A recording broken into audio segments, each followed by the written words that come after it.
Hello everyone, this is Reg from Micro Grinder, making my last video of my playing 30NL on 888. This time just to try and hopefully have more to talk about in the video. I'm actually doing something I don't do too often, and that is playing 4 tables. I will typically 3 tables snap usually. But as I said, for the sake of content videos, we've actually got a 4th table here of a regular table too. If it breaks, I probably won't start another one, and we'll just leave it with the 3 going. Here I'm 3-betting this against this Chuoa. He's a bad regular. He is very robotic in the way he plays. He's not positionally aware. He opens way too many hands from all positions and has a very high fold to 3-bet. So I think King Jack off it's too strong to fold to him. Don't particularly want to peel it. So therefore I'm happy to 3-bet it. Probably mostly as a bluff. I won't be obviously getting involved in any 4-bets. But I think he is likely bad enough to call with worse hands too. So it's arguably thin value as a bluff. So kind of a bluff / thin value type thing. Just because he opens so many hands and he's probably 3-tabling. I kind of don't want to be making too many folds to him when I'm in position with hands that I'd like to play. I don't want his bad style to project onto my game and affect the way I play. Again, look, we have him here. This time I'm 3-betting him, and I do plan to stack off if he 4-bets. Although that would be reasonably thin, because I don't really think he gets too much out of line. Again, he just folds again, snap folds. He plays like a badly programmed bot. I'm not saying he's a bot, that's not what I'm saying at all, but he plays like one. He just isn't good. I'm not sure what his deal is. He's troublesome. He's a pain in the backside, but he's not good at poker. So I kind of want to just play value hands against him reasonably strong and then make a decision. Should he eventually turn out and 4-bet me, probably make some quite tight folds to him. We have lots of action going on here. Wow, we do have a lot of action going on here. First of all, we'll 3-bet the jacks. We'll be barreling there.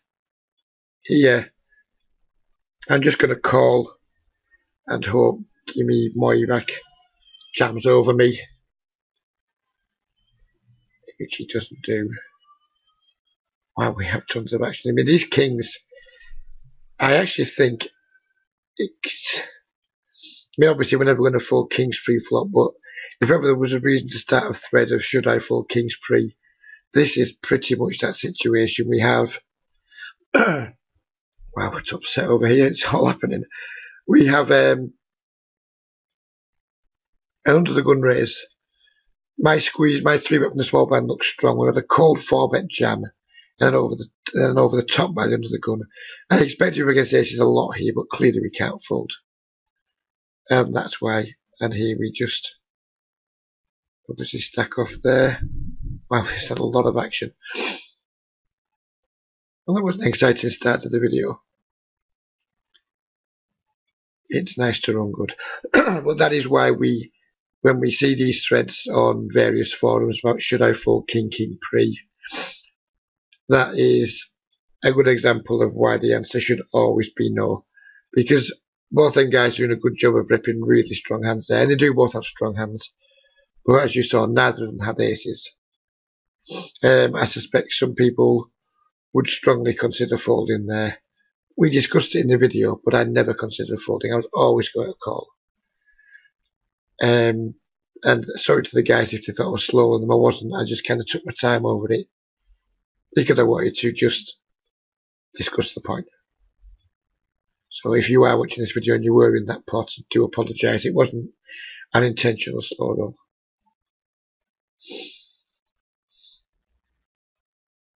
Sometimes these are hands I will peel the 8-7 suited on the button, but when there's only regulars left to act, I don't believe it's that profitable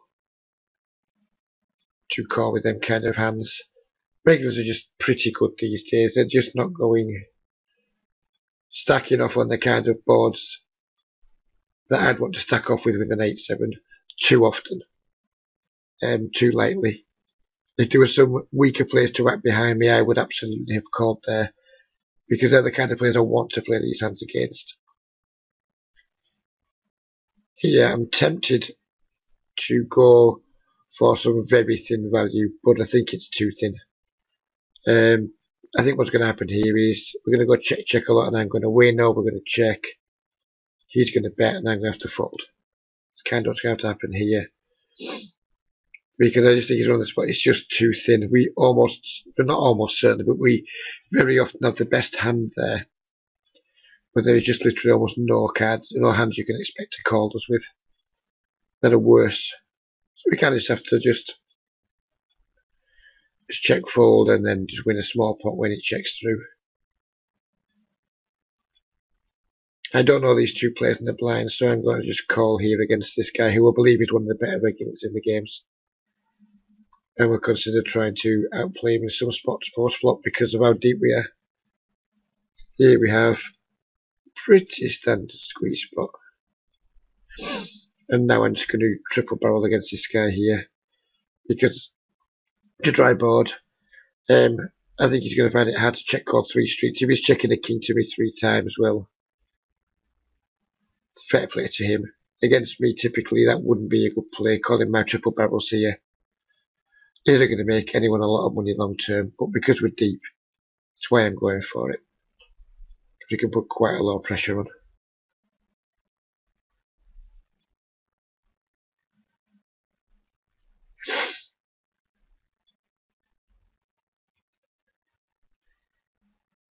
I'm just going to go for it on the river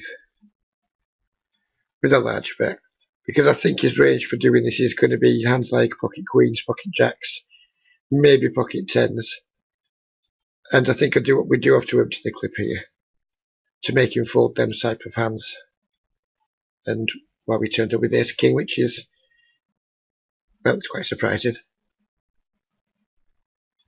And that's not going to help him long term against me taking those lines, because I'm just not usually going to bluff that often there. He's kind of got the top of his range, and he's turned it into a bluff catcher against a player like me, who typically, and fair enough, I've done it there, so he's probably justified in his own head of how it's good for him to do that. But typically, I'm not going to turn up with a bluff there very often. So for him to take that line against me is quite ambitious, but good luck to the guy. And it's something, if he did play my regular games, I would absolutely take a note on. Because his c-betting range on dry board now, if he's doing that with a hand like ace king, I'm just going to be able to abuse his c-betting range on that kind of board texture.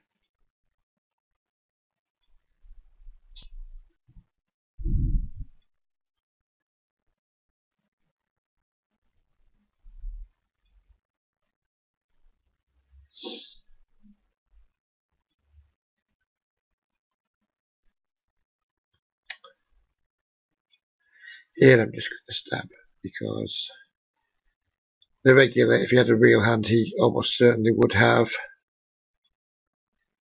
c-bet that flop. So therefore I think I'm only really having to make this guy fold. And then when he doesn't fold, I won't be putting any more money in this pot, unless I rip a 2 pair or trips or something. And there's a chance I have the best hand now. Small chance, but certainly too thin to value bet. I certainly can't call the river unless he makes it really small. because what do I beat? If he had a draw on the flop, a lot of them got there. If you had a queen on the flop, obviously I don't beat that. I guess I beat things like 5-6, some gut shots, some ace highs, but not enough to justify paying off against someone who is probably going to be a passive and quite bad player.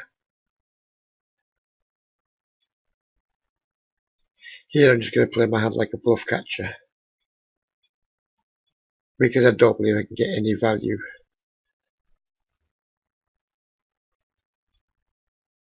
But when I check twice, lots of players will then start just making pro bets and stabbing. Obviously some people just give up and check back, or they just check back their high cards, hoping to be good. And we do miss some value, some very thin value there, but it's too thin. It's way too thin.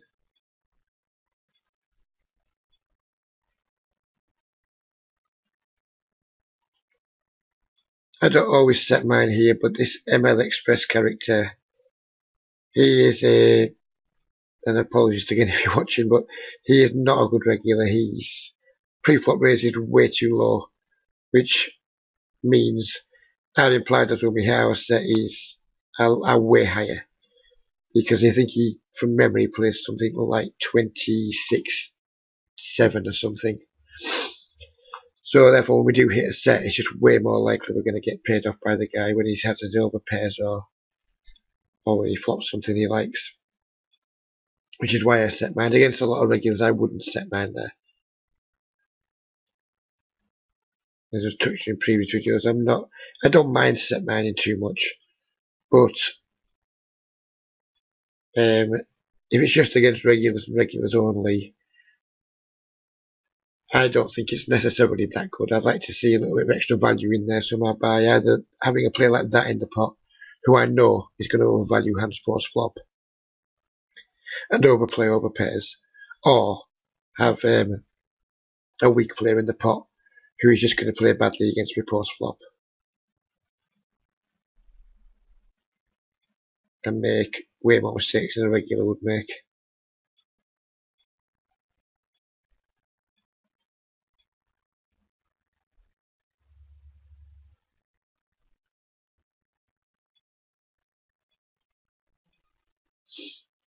I haven't played regular tables at 30 now for such a long time on 888. I kind of feel that these snap games have pretty much decimated the regular tables at this particular limit. The snap pools, as you can see, are particularly vibrant. The 55 players in a snap pool this time of day on a site like 888 it's pretty good. It is pretty good, and I think they've pretty much drawn all or almost all the action away from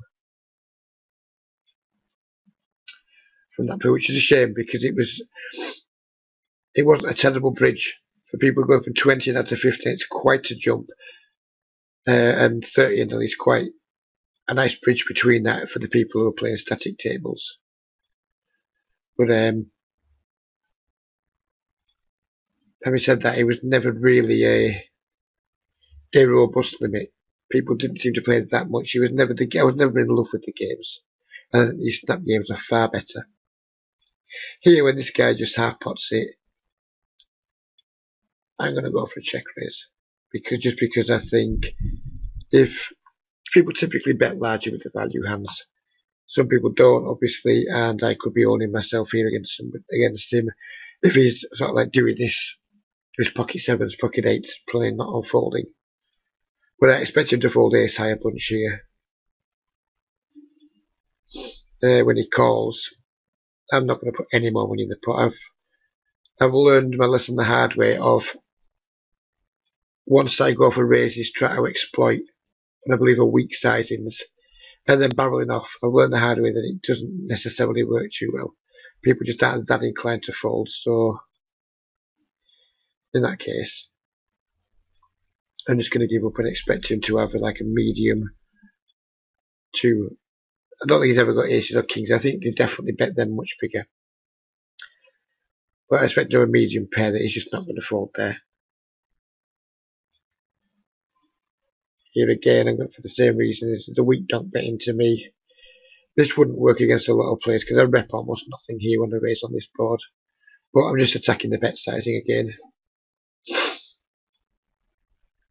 On a dry board like this, I may be tempted to barrel off here against some players.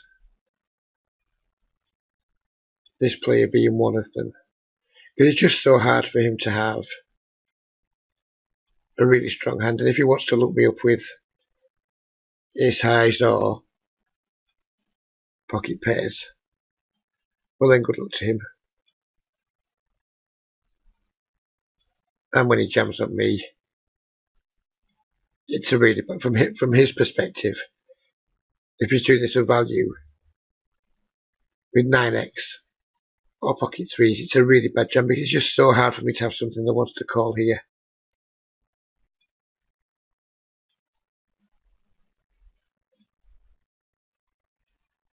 So obviously we have the easy fold.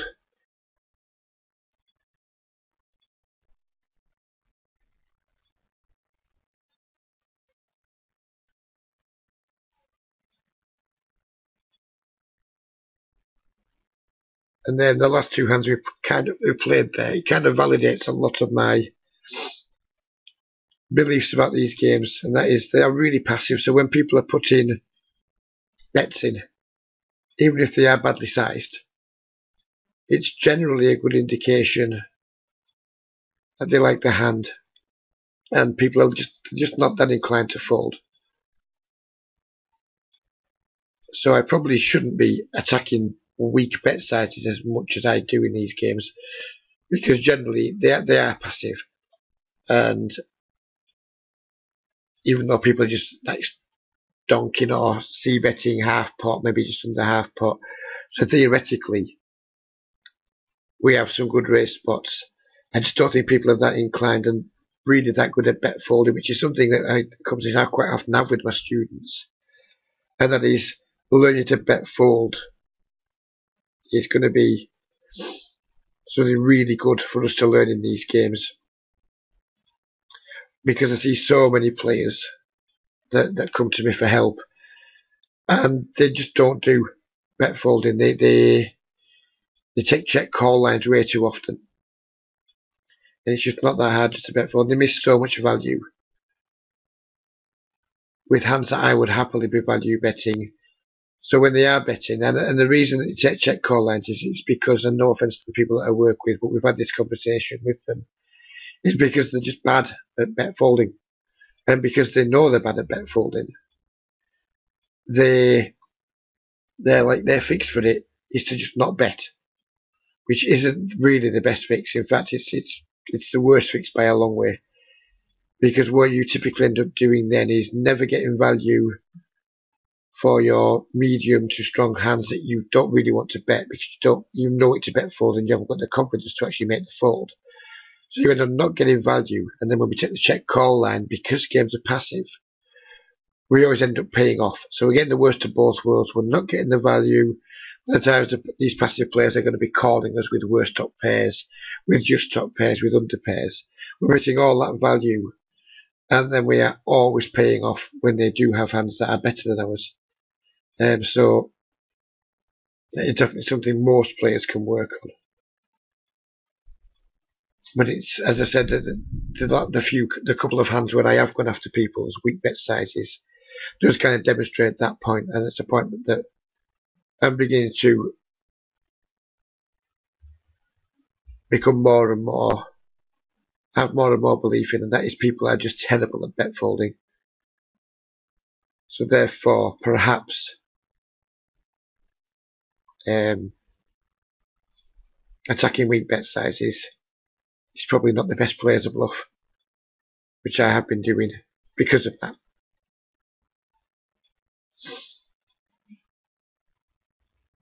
Here, this might seem quite weak,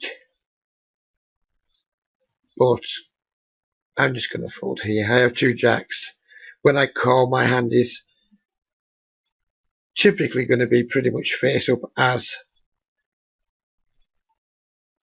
pocket jacks, pocket queens, pocket tens, ace queen. That player is one of the better players. He's going to know that. I don't believe he's going to be getting out of line versus me there. So if he's not getting out of line, and my range are going to be face up, it's going to be very hard for me to win a big pot unless I flop a set. And most of the time, I'm just going to end up losing the pot, getting outplayed in some way. So I'm just going to bail out and just accept it's just not a good situation for me.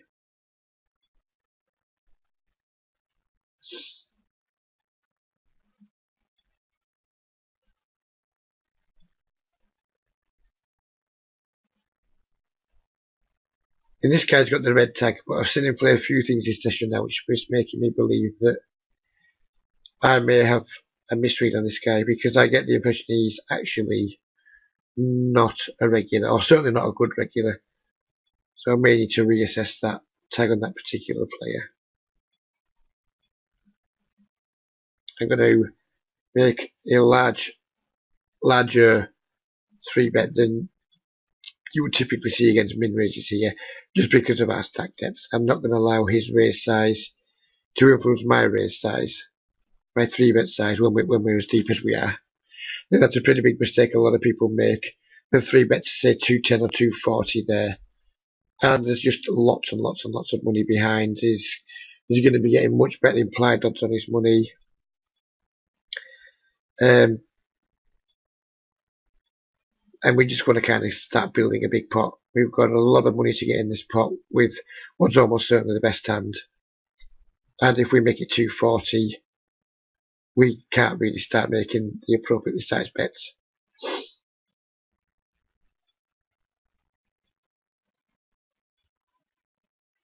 The Queen is not a great card, because Pocket Queens is absolutely in this guy's range. He can have all the sets too. This is not a particularly attractive spot, because I do not want to check fold. I put too much money in the pot to check fold here with this board. But it's how often am I going to get called by worse if I shove? I mean, I am going to shove, just because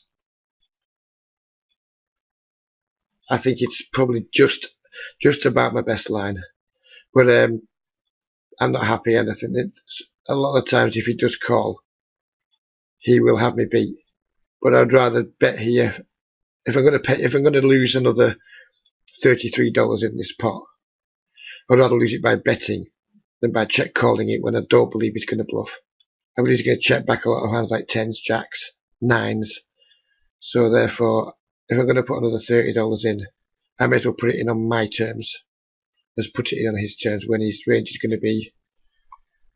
I don't think he's going to be bluffing. I don't think he can really get to the river with ace queen and value bet ace queen. So I'd rather just put him to the test with his hands like pocket jacks, pocket queens here. And I can expect him to fold most of the time.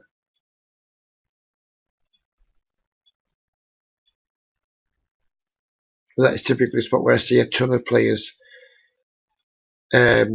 just going for the check something there. And again, that's exactly the point I was trying to make earlier with the what you do when you check something is usually you miss all the value from 10s and jacks the times that they do decide to call, and you always give all the value when he has flopped a set of 8s or he has somehow got us beat. So I'd rather just say at that point was I kind of mentally committed to losing another $30 in the pot, or by putting another $30 into the pot. So if I've mentally committed to that,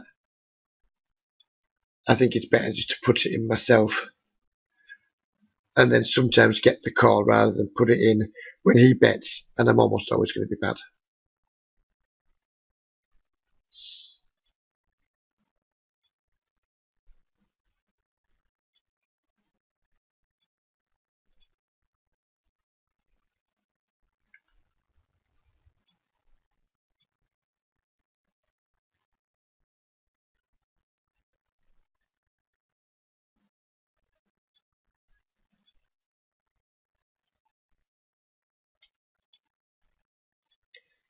This is a very thin value bet. And I'm going to keep going for thin value on the flop and the turn. just to get value from his spade draws, his any kind of other draws he can have. It is thin. There's no mistake about that. And this guy can definitely have some Queen X in his button limping range. But I think there is some value to be had. And now obviously I can't get any value on the river. It's just a check and probably fold. And the fact he doesn't value bet that on the river there is laughable. It really is. It's really not good play from him, and it kind of,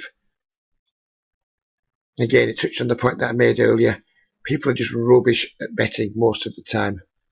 They get really scared. They're not good at getting value. And the guy there, I've no idea why he doesn't bet the river. I have absolutely no idea. My hand is pretty much face up as a bluff catcher at this point. He can rip a ton of bluffs because basically the board ran out really dry. And it's typically why we shouldn't be paying off in these games. These people are checking back made flushes. So just what on earth are they betting with?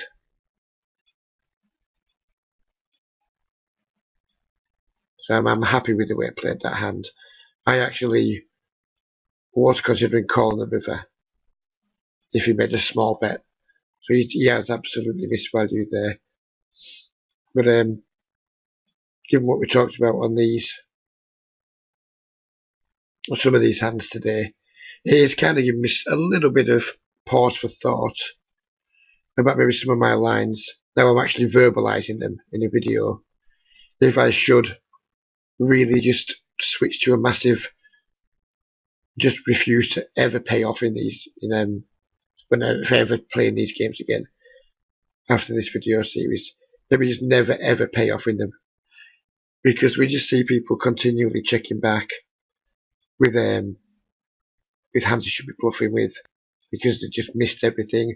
We see them checking back hands that they should be thin value betting with, and I think when people are betting rivers, they are literally just always nutted or very close to nutted. So I don't think we're ever going to be making a huge mistake if we just fold every time we take some heat on rivers. As long as we're making sure we're getting our good thin value bets in at times where we can get value. I don't think we're ever going to be making a huge mistake by folding to aggression. Here we could have our backdoors because he's made a small raise. We've got appealed just once. I'm not in love with the situation, not by a long way. But I think we have too much equity to just fold here against a line where he could be spewing quite a lot. Here I'm just going to make a pretty standard 4-bet. Here now I have an interesting issue of I can semi-bluff, or I can just take my pot odds and call. And I think I've got enough direct pot odds to just call here. I've most certainly got enough equity with my nut flush draw, and I probably don't have a huge amount of fold equity. Although we do block the nuts, I don't see the check raise, flop, bomb turn line as something where people are folding too often. If he does check the river, I may well just shove as a bluff because I know he can't have the nuts. When he does that, obviously we have now with no chance of making him fold, even though if I do shove, he should fold absolutely everything because theoretically I should always have the nuts here. So I'm happy with the way I played that hand. And I could fold the flop, but with all my backdoor equity against somebody who is making a reasonably fishy size raise in the flop, I'm not too concerned.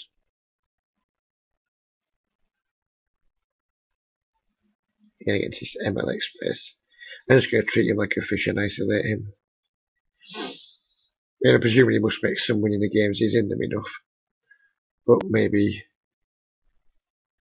he just, who knows. But either way, he's not a good player, so I'm going to treat him like he's not a good player. I think his range for limping here is going to be small, medium pairs and decent aces when he limp calls. So I'm just going to try and take him off that.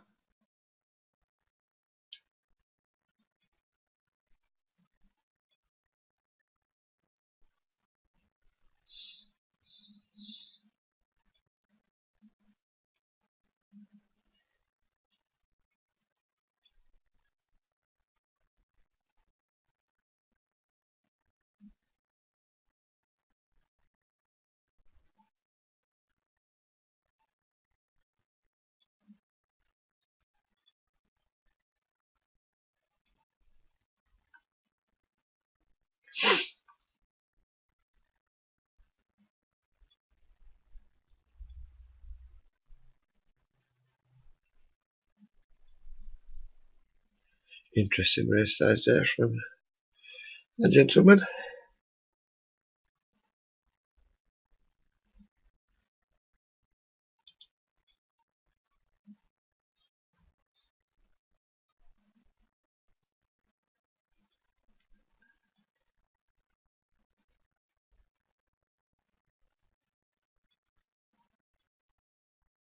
I'm just calling here because my orange tag is the tag I use for the players. I call it reg fishes. The tag fishes, the players that limp around a little bit, raise the stronger types of hands.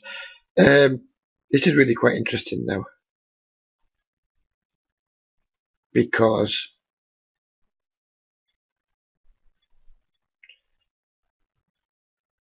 I mean, obviously, I'm not concerned about this 0-2 or 0-8-6 guy. I'm not even close to being concerned about him. If he's got me beat, fair play to him. It's whether this guy is going to have queens in his range, because I think he always 4-bets kings. I think he always 4-bets aces. So it's now a matter of, I'm worried specifically about queens. And I don't think he ever fold him if I jam. But having said that, I'd really like him to fold ace queen and ace king here. So I'm going to actually jam and hopefully make him fold his equity share.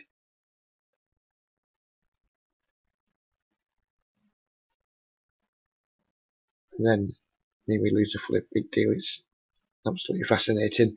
But I think the interesting point of that hand is what is this guy's calling range when the other guy squeezes.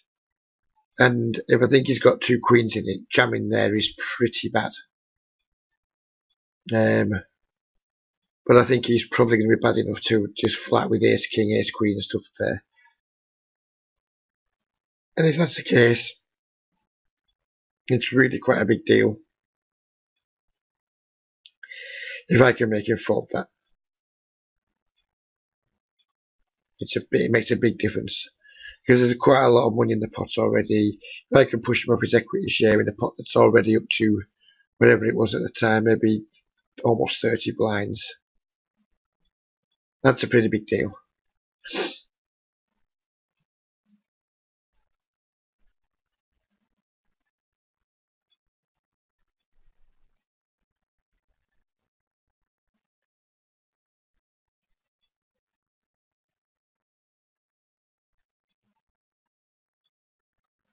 These are quite infuriating little spots when we have guys who have the short stacks and they take these lines because our fold equity is dramatically reduced. But I think we have enough pot equity to just jam and get it in with our 2 overs and now we're open a straight draw. But it just creates more nonsense than I really enjoy dealing with because he's going to call a lot of the time. So I say our fold equity is bad. So we're kind of it's just increasing variance. And yeah, of course we have to do it. Yes, it's plus EV. It's just something that I personally find a little bit irritating.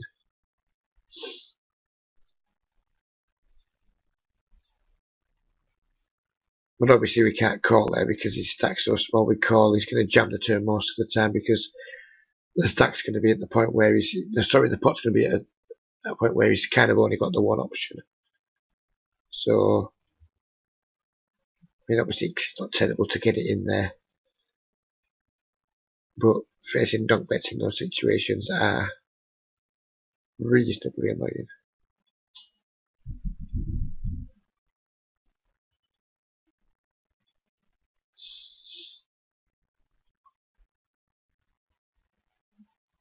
here, I'm going to take an unusual line and donk. Because I think this guy's going to have high cards quite a lot of fold, because he can't really bluff me here. And I can get tons of value from this 36-4 guy. Because we're kind of putting this guy in a tough spot there. Because he kind of, when I donk, he's got to like show the strength of his hand pretty much straight away. He can't bluff me, that is for sure. Because of the guy behind us. But because I can get clear value from this guy, who I believe is going to be bad. I think donkey's easily the best play. Especially when we're going to river full houses. Do we know anything about this guy? This is the beauty of now having a HUD at least for these games. I'm looking specifically at his river aggression frequencies. Because it's how often do I believe he's going to bluff if I check here with missed draws versus check back hands like pocket sevens. And because he's bad, I'm going to hope he's got something he can call with and just go for the major overbet jam, which he doesn't. If he'd been slightly more aggressive on rivers, I could have considered checking there. But it's a big crime if he checks back pocket sevens, pocket eights, something like that. And it made me feel quite sad.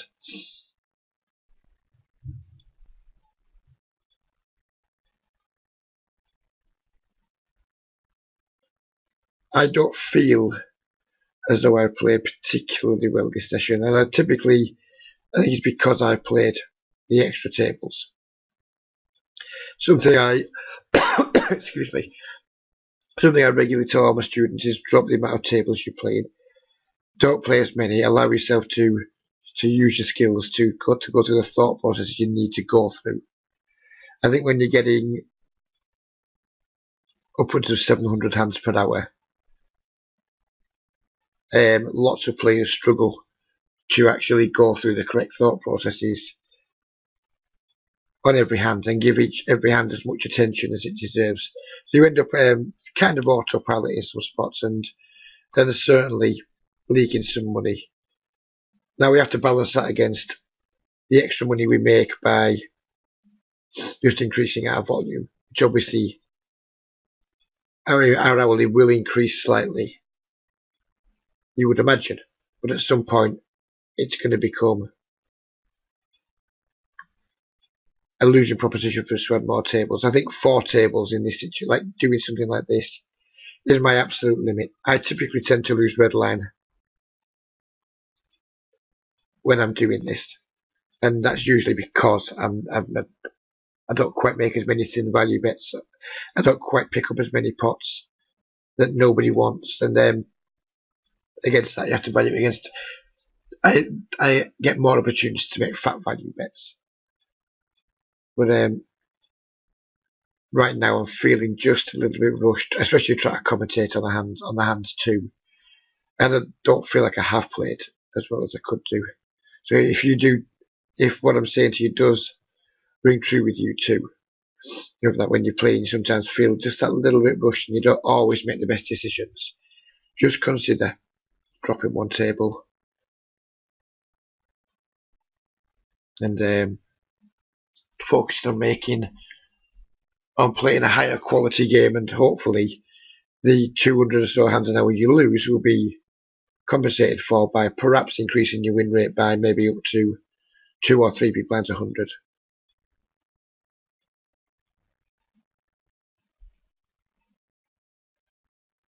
I'm just going to bomb against this guy who I believe is bad.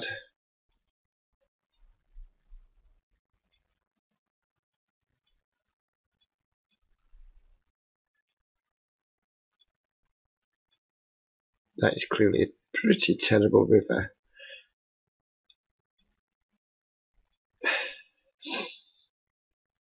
I think there is some thin value to be had, but this guy can have lots of 2 pairs as well as flushes. You can, I mean, he's a bad player. There's lots of ways he can have me beat here that isn't just a flush that would take this line. So I'm just going to Please make a slightly weak check. And there's one of the ways that he can have me beat.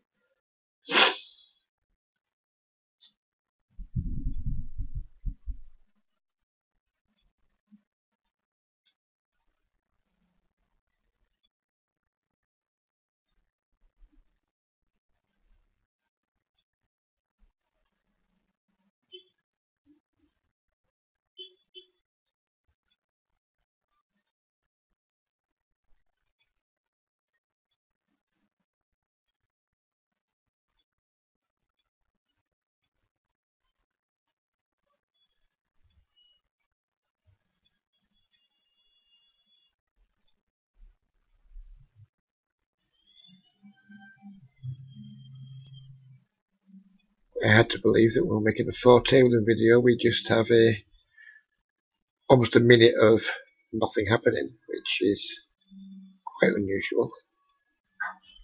But I will take the opportunity whilst we are in a lull to just to ask for people who are actually watching the videos and watching them all the way through, because according to YouTube statistics, there are some people who are actually watching them all the way through, which is quite reassuring to me. Is for my next series, I am actually looking for somebody for them to play and for me to coach them. That's what I'm looking to do. So it will give the opportunity to somebody to get some free coaching from me.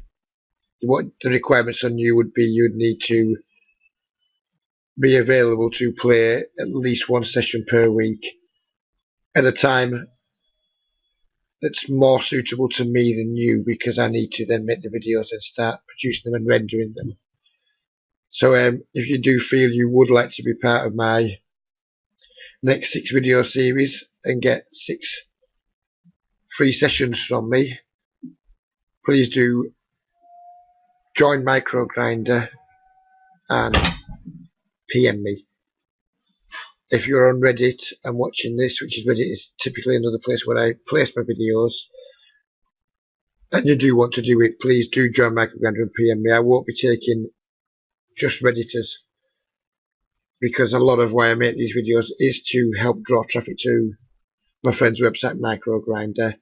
And if you are going to be getting approximately $150 worth of free coaching, I think it's the cost of signing up to a website and participating in it is a small price to pay. So just to reiterate the point, my next video series, which I aim to start in the next week or two, is going to be me demonstrating typical coaching sessions. I don't have anybody in mind yet. If you would like to be that person and you're playing anything from 5NL through to 50NL and you want to be that person, please register on microgrinder.com and send me a PM and we can discuss it further.